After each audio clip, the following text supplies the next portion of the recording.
people kept asking me, but then eventually I thought that the idea of inventing things would be really cool.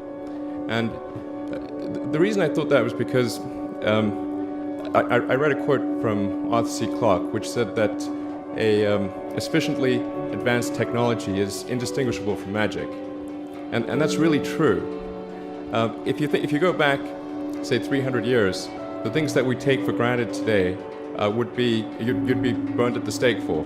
Being able to fly, being able to see over long distances, being able to communicate, and having access to all the world's information instantly from almost anywhere on the earth.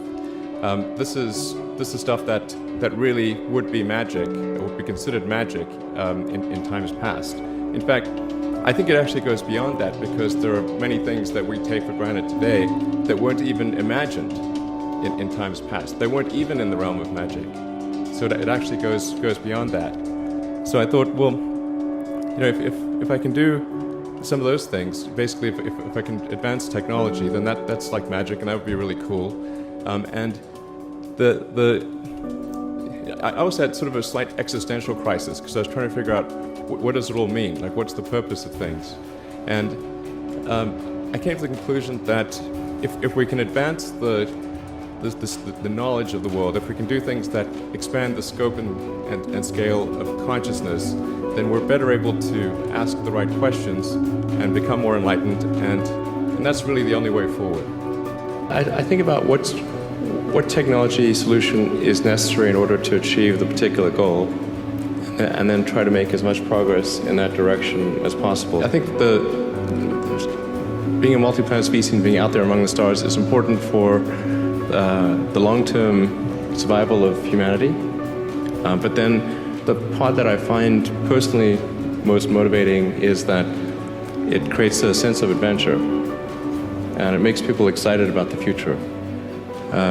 If you consider two futures, one where we are forever confined to Earth until eventually something terrible happens, or another future where we are out there on many planets, maybe even going beyond the solar system, I think that second version is incredibly exciting and inspiring, and there need to be reasons to get up in the morning. Life can't just be about solving problems. Otherwise, what's the point? There's got to be things that people find inspiring and make life worth living.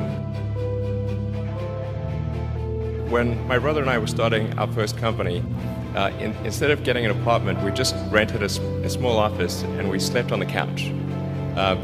And we showered at the YMCA, and we're so hot up we had one computer, so the website was up during the day, and I was coding at night, 7 days a week, all the time.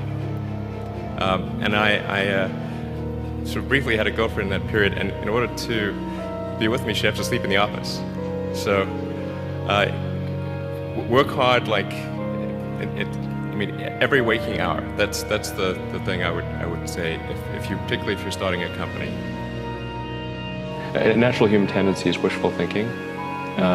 So a challenge for entrepreneurs is to say, well, what's the difference between really believing in your ideals and sticking to them versus pursuing some unrealistic dream that doesn't actually have merit? And that is a really difficult thing to tell you. Can you tell the difference between those two things? Right. So you need to be sort of very rigorous in your self-analysis.